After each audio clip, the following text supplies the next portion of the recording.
Olá a todos, meu nome é Jonathan Lopes, sou advogado e aqui no meu canal eu vou começar uma série de vídeos explicando sobre alguns benefícios previdenciários. Também vou explicar sobre alguns outros institutos do direito previdenciário. E hoje, nessa primeira aula que eu vou dar, eu vou explicar uma primeira parte sobre a aposentadoria de professor. A aposentadoria de professor ele vai ser dividida em duas partes. Uma primeira aula sobre as regras permanentes e uma segunda aula sobre as regras de transição. Então, para não ficar muito longo o vídeo, eu resolvi fazer essas duas partes, até para melhor absorção do conteúdo e não ficar uma coisa muito extensa e cansativa. Pois bem, então, como eu disse, a primeira aula nossa vai ser sobre, a primeira parte também do vídeo vai ser sobre a aposentadoria do professor. Nessa primeira aula eu vou explicar sobre as regras permanentes e na próxima aula, como eu disse, também vou explicar sobre as regras de transição, que inclusive são muito importantes para esse caso da aposentadoria do professor. Pois bem, como era antes de 2019, que nós sabemos que em novembro de 2019 teve a reforma da Previdência e que mudou muita coisa nos benefícios, inclusive a aposentadoria do professor teve uma mudança muito grande. E quando eu digo aposentadoria do professor, nada mais é que professor e professor junto também. Então é uma palavra que se usa para os dois. Então, antes de 2019, os professores que já eram filiados no sistema, nada mais e nada menos que aposentavam o homem com 30 anos de contribuição. O professor homem, ele tinha que ter 30 anos de contribuição para poder aposentar pela regra da aposentadoria do professor, que na verdade era a aposentadoria por tempo de contribuição do professor, que a aposentadoria por tempo de contribuição é uma forma de aposentadoria, e aí nós temos vamos dizer assim, uma espécie que é a aposentadoria do professor também. Então aqui, o professor, o homem, ele precisava ter 30 anos de contribuição de exclusivo magistério, ou seja, efetivo exercício do magistério, antes de 2019, e a professora, 25 anos de contribuição. 25 anos de contribuição. E independente da idade, ou seja, não importava se o professor ele tinha 55 anos, 50, ou a professora tinha 25 anos de magistério, mas tinha 50, 55 anos de idade, ou 60 anos, não importava. Na verdade, bastava que o professor preenchesse o requisito do tempo de contribuição, que era 30 anos, e a professora 25 anos. Claro, se a gente juntasse com a idade, poderia até conseguir um valor melhor, dependendo do caso e também da espécie de benefício. Então, mas isso é uma questão mais aprofundada que eu não vou tratar aqui. Bom, essa era a regra antiga para os professores que eram filiados ao sistema antes de 2019, ou seja, até novembro de 2019 tinha essa regra de 30 anos homem, 25 anos mulher, de exclusivo magistério, então poderia aposentar fazer uma aposentadoria de professor. Agora, com as novas regras que veio por meio da emenda constitucional 103/19, inclusive até é bom eu colocar aqui, 103/2019, que essa emenda constitucional mudou diversos benefícios, inclusive a da aposentadoria do professor, mas aqui nós vamos tratar do decreto 3048, que fala especificamente sobre a aposentadoria do professor. Pois bem, essas novas regras da aposentadoria do professor vai diferir um pouco das regras antigas. Como vai ser agora com a reforma da Previdência, que inclusive já está vigente já faz alguns anos, o que mudou da regra antiga para a regra nova? Pois bem, antes, igual eu falei, o homem precisava ter 30 anos de contribuição e a mulher 25, independente da idade. No entanto, agora com a reforma da Previdência, estabeleceu-se uma nova regra, que agora vai ter a regra da idade também para os professores. Ao meu ver, foi de certa forma, um regresso da legislação, porque os professores já tinham que ter de certa forma, um tempo de contribuição quase, vamos dizer assim, quase normal, diferença de 5 anos da aposentadoria comum das outras profissões. E nós sabemos que os professores, eles possuem uma carga muito grande de estresse, de certa forma, de falta de apoio na magistratura, nas escolas, inclusive nas escolas públicas. Então é uma carga de estresse muito grande, que a maioria dos professores que nós trabalhamos chega aos 50 anos, 55, eles já não estão mais aguentando dar aula, porque infelizmente, nossa classe de professores não estão sendo bem valorizadas. Então, agora com essa regra que da idade, além do tempo de contribuição, fica um pouco, vamos dizer assim, é difícil para o professor aposentar, então vai ser um pouco mais difícil.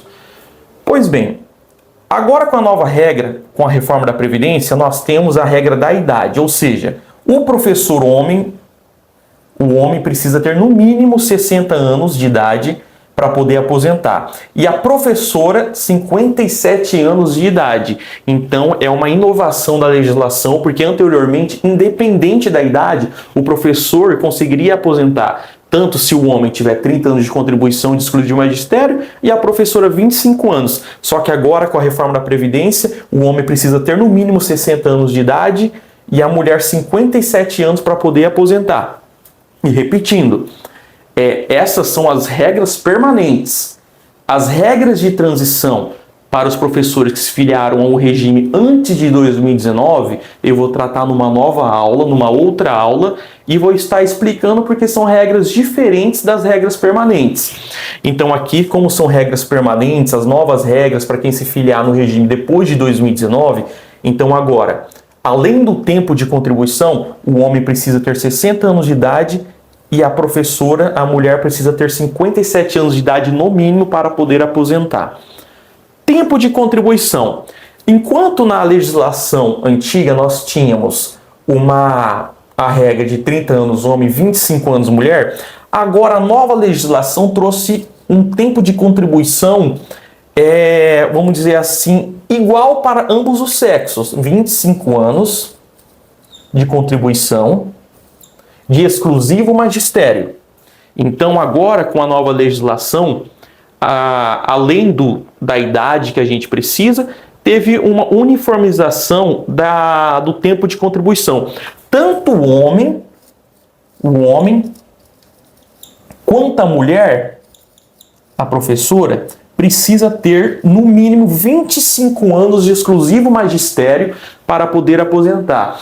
Além do tempo da idade, que é 60 anos homem e 57 anos mulher, e 25 anos de exclusivo magistério, tanto para o homem quanto para a mulher. De certa forma, aqui deu vamos dizer assim, uma abrandada, ficou mais branda a legislação em relação aos homens e, por sorte, vamos dizer assim, manteve-se da mulher, porque além a gente teve agora um outro requisito que é a idade, então para não piorar a situação manteve da mulher e do homem diminuiu 5 anos, então 25 anos para ambos os sexos.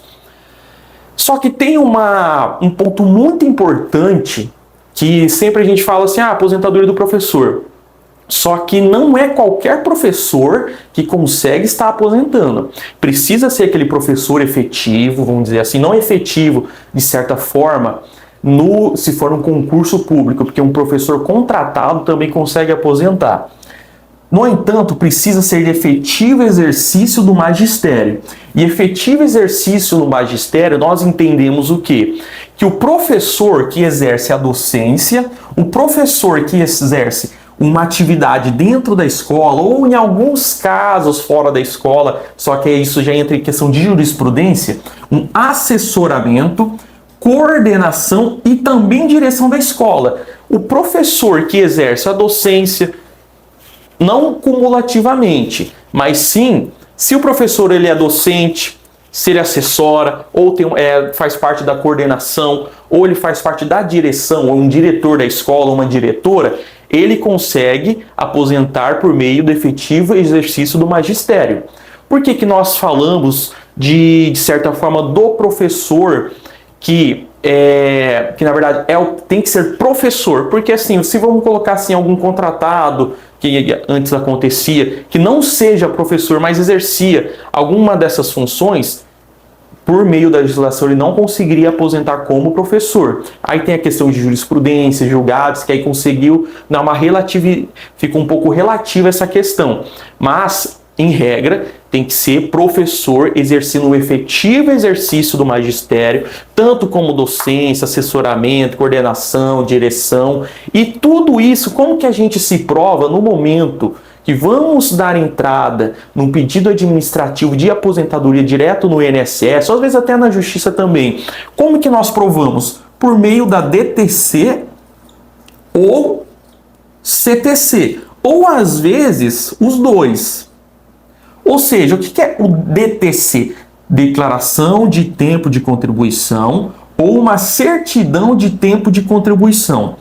Quando nós vamos dar entrada no INSS, num pedido administrativo de aposentadoria de professor, nós precisamos comprovar para o INSS que realmente aquele segurado ele era um professor.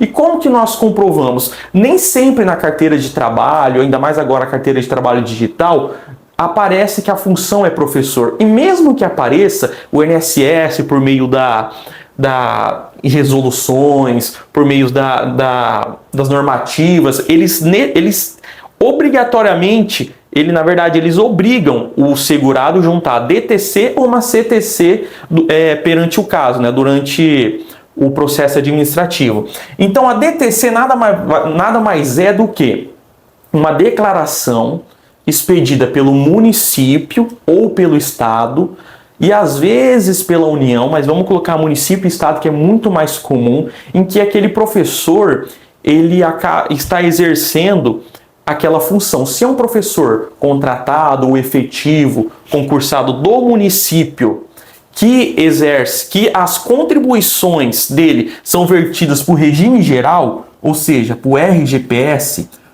Regime Geral de Previdência Social, que vai direto para o INSS, e não o RPPS, que é um regime próprio de Previdência Social, o que acontece? Se ele exerce uma função de professor no município ou no estado, como Regime Geral de Previdência Social, as contribuições previdenciárias vão direto para o INSS, nós vamos requerer perante o município ou no estado uma declaração de tempo de contribuição. Nessa declaração vai estar dizendo que esse professor trabalhou tantos anos como professor, vai aparecer função, professor. A gente também, junto com essa declaração, vai vir uma declaração das remunerações, umas remunerações das contribuições também previdenciárias dele. Por quê? Às vezes quando a gente vai da entrada no pedido no INSS, lá no INSS já tem, vamos dizer assim, averbado um período de trabalho, tem um extrato de contribuições, só que nem sempre aquelas informações estão corretas. Então nós precisamos validar essas informações no INSS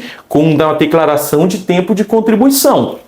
Inclusive, além de validar aquelas contribuições, nós estamos trazendo um documento hábil para comprovar que aquele professor ele exercia um efetivo exercício do magistério, em qual função? Docência, assessoramento, coordenação ou direção. A declaração de tempo de contribuição serve para isso. E para que serve uma certidão de tempo de contribuição? Vamos dizer que nós temos um professor que trabalha no município ou no estado, que exerce que as contribuições desse professor vão para o regime próprio de Previdência Social, não para o INSS, vai para o regime próprio do município ou do estado. No entanto, esse professor também é contratado no estado, vamos dizer assim, ele é contratado no estado, e essas contribuições que ele é contratado também no estado, que acontece muito, professores trabalhar às vezes de manhã como professor, à tarde também ou às vezes no município, no estado também como professor, então ele é contratado do estado e essas contribuições do estado vão direto para o INSS, enquanto do município vai para o regime próprio de Previdência Social. Só que ele não quer se aposentar no regime próprio, ele quer se aposentar no INSS. Então, o que a gente faz? Pede uma certidão de tempo de contribuição para o município em que ele está, que as contribuições são vertidas para o regime próprio. Todas essas contribuições do regime próprio, nós vamos mandar lá para o INSS. Então, Se no INSS, vamos dizer aqui, ele tinha 10 anos de contribuição, e lá no município, ou no município que ele exerce como regime próprio, tinha 20, então onde vai se somar vai ficar 30 anos. Se não for concomitante, aí tem um caso das questões concomitantes. Mas se não for concomitante, ou seja, em períodos diferentes, o que vai acontecer? Nós vamos mandar para o INSS para usar esse tempo no INSS para ele aposentar. Só que o documento hábil para se comprovar essa questão e trazer esse tempo de contribuição para o INSS é por meio da CTC. Então, declaração de tempo de contribuição declara que ele é um professor contratado ou efetivo do município ou do estado, que exerce a função como professor, que as remunerações vertidas para o sistema foram tantos anos, de 1994 para frente, e que todas as questões de contribuições foram vertidas para o regime geral de previdência social, que é direto no INSS. Então, são documentos que normalmente a gente usa no pedido administrativo. Por isso que eu digo assim, claro, o segurado pode dar entrada no INSS diretamente, só que não, ao meu ver, eu sendo advogado, muitos clientes meus que vieram me procurar depois, eles deram entrada no INSS por conta própria, só que às vezes esqueceu de juntar uma DTC, às vezes esqueceu de juntar uma CTC, e o INSS concedeu benefício, só que às vezes concedeu benefício muito abaixo o valor da aposentadoria do que deveria. Só que bastasse ele trazer uma declaração de tempo de contribuição que comprovaria que a contribuição que está lá no INSS está errada. E lá no município, no estado, ele contribuía muito maior. A contribuição dele era muito maior e não o que estava no INSS. Então a gente iria arrumar tudo. Só que como esse professor já aposentou, então ele não juntou esse documento, ele saiu perdendo. Por quê? Porque ele começou a receber uma aposentadoria muito menor do que deveria. Aí que vem outro problema, entrar com uma revisão administrativa, às vezes demorar de 6 meses a 1 ano essa revisão administrativa. Se não der certo, entrar na justiça. Só aí ele já perdeu muito tempo recebendo um valor pequeno. Então é muito importante contratar um advogado especialista, contratar alguém que sabe o que está fazendo, porque o segurado pode dar entrada por conta própria, só que quase sempre sai algum erro que o INSS às vezes exige ele determina juntar algum documento específico, só que na maioria das vezes eles não dão muito a mínima, que é muito processo que corre no âmbito administrativo. Pois bem, qual que é a renda mensal inicial da aposentadoria do professor? Quando o INSS ele vai apurar uma aposentadoria do professor, inclusive as outras aposentadorias também, a legislação diz, nesse caso específico da renda mensal inicial da aposentadoria do professor, vai ser a soma. Vai ser nada mais que um cálculo de uma média aritmética de julho de 1994 para frente. Se o professor, vamos colocar um professor aqui que começou a trabalhar em julho de 1994, né? Vamos colocar aqui, ó, mês 7 de 94. Começou a trabalhar como professor. E aí ele vai se aposentar. Teve as contribuições, as previdenciárias, o que vai acontecer? Todas as contribuições previdenciárias que ele verteu para o regime geral de previdência social, ou seja, para o INSS. Vamos dizer que ele está requerendo essa aposentadoria em 2025 agora. O que o INSS vai fazer? Pegar todas as contribuições que verteu para o sistema e fazer uma média aritmética de 100% desse período. 100% desse período.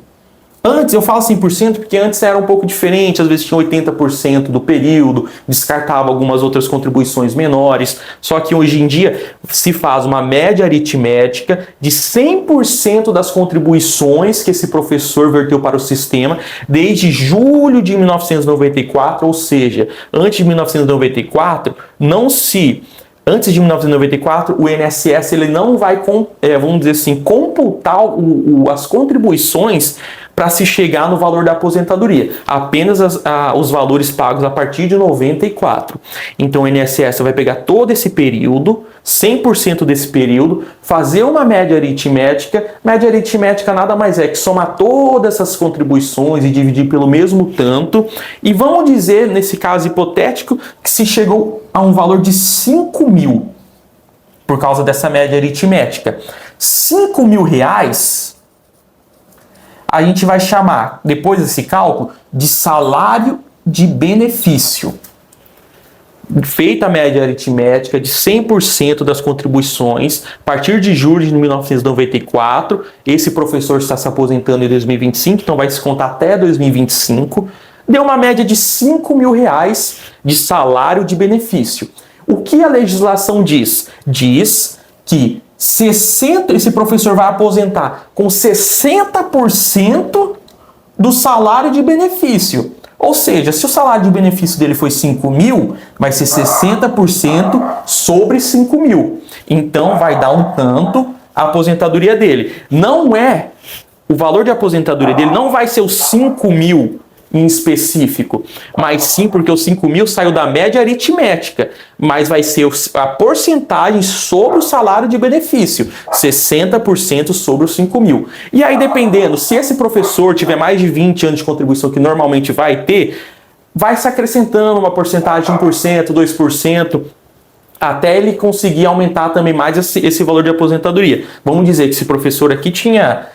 vamos dizer que é uma professora, tinha 35 anos de contribuição, não apenas 25. Então, o período que exceder, ele vai estar acrescentando uma porcentagem também, inclusive, para aumentar o valor da aposentadoria. Só que a regra é 60% sobre o salário de benefício. Ou seja, nesse caso hipotético aqui, 60% sobre 5 mil. Depois que foi feita a média aritmética e considerado 100% de todas as contribuições desse professor. Eu vou estar lendo para vocês a legislação que trata sobre esse assunto, que nada mais é que o decreto 3048/99, porque é muito importante para vocês conseguirem entender como a legislação trata esse assunto, inclusive no artigo 54 da lei, do decreto 3048. E diz assim, artigo 54.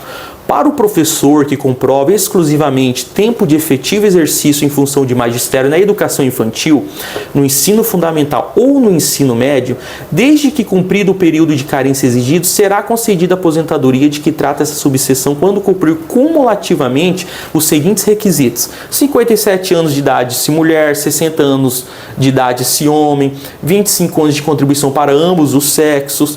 Só que aqui tem uma outra questão, parágrafo 2º, ó. Para fins de concessão da aposentadoria de que trata esse artigo, considera-se função de magistério aquela exercida por professor em estabelecimento de ensino de educação básica em seus diversos níveis e modalidades, incluídos além do exercício da docência, as funções de direção de unidade escolar e de coordenação e assessoramento pedagógicos. Ou seja, uma questão extremamente importante. Tem que ser o efetivo exercício do magistério. No entanto, tem que ser na educação infantil, na fundamental ou no ensino médio. Esse professor que exerce esse efetivo exercício do magistério na área da docência, assessoramento, coordenação ou direção, tem que ser na educação infantil ou ensino fundamental ou no ensino médio. Ou seja, os professores universitários não conseguem aposentar por meio dessa regra da aposentadoria do professor. Apenas os professores que exercem a função na educação infantil, fundamental e ensino médio nas suas diversas modalidades, como eu falei, docência, assessoramento, coordenação e direção. Então é muito importante, professores universitários não conseguem aposentar por essa regra. Então, recapitulando, anteriormente, antes de 2019, a regra era 30 anos homem, 25 anos mulher, de exclusivo magistério, nessas mesmas condições também. independente de idade, ele conseguiria aposentar o sexo, ambos os sexos conseguiriam aposentar independente da idade. Com as novas regras, por meio da reforma da Previdência, da emenda constitucional 103/19, emenda constitucional, adicionou idade agora para essa aposentadoria do professor, 60 anos homem, 57 anos mulher, para quem se filiar ao regime depois de 2019. O tempo de contribuição caiu para o homem, ficou 25 anos, igualou com a mulher, ou seja, 25 anos para ambos os sexos. Então o professor tem que ter 25 anos de contribuição, fora a idade também, de exercício, de efetivo exercício do magistério, da educação infantil, fundamental ou ensino médio, na área da docência, assessoramento, documentos extremamente importantes para se juntar no protocolo administrativo. Declaração de tempo de contribuição, CTC, dependendo do caso, se você quer trazer para o INSS um tempo do regime próprio. Também juntar carteira de trabalho, juntar documentos pessoais. Isso daí a gente vê no momento que dá entrada no pedido administrativo. Renda mensal inicial, ou seja, o valor da aposentadoria, ela vai sair do cálculo da média aritmética de 100% de todos os salários, ou seja, 100% de todas as contribuições vertidas para o INSS desde 1994. 100% dessas contribuições, fazendo essa média aritmética, vai se chegar a um valor, que aqui no nosso caso hipotético, se chegou a 5 mil, que nós vamos chamar de salário de benefício. Aí, segundo a legislação, vai ser 60% sobre o salário de benefício que esse professor vai estar ganhando. E aí tem a regrinha também, se ultrapassar um período de 20, 25 anos, dependendo do caso do professor que vai passar, porque o mínimo é 25 anos, também pode se adicionar 2%, dependendo do caso, a cada ano a cada período que vai excedendo e vai aumentando o valor da aposentadoria. Então, na próxima aula, eu vou estar tratando das regras de transição, que as regras de transição vai se aplicar para aqueles professores que se filiaram ao sistema antes de 2019. Então, para a legislação veio trazer essas regras de transição porque, de certa forma, por uma questão de justiça para os professores que se filiaram antes, porque às vezes tinha um professor que perto de 2019 já estava completando o período para aposentar e veio a reforma da Previdência. Então, para eles não saírem prejudicados, veio essas regras de transição. E na próxima aula eu vou estar tratando sobre as regras de transição dos professores.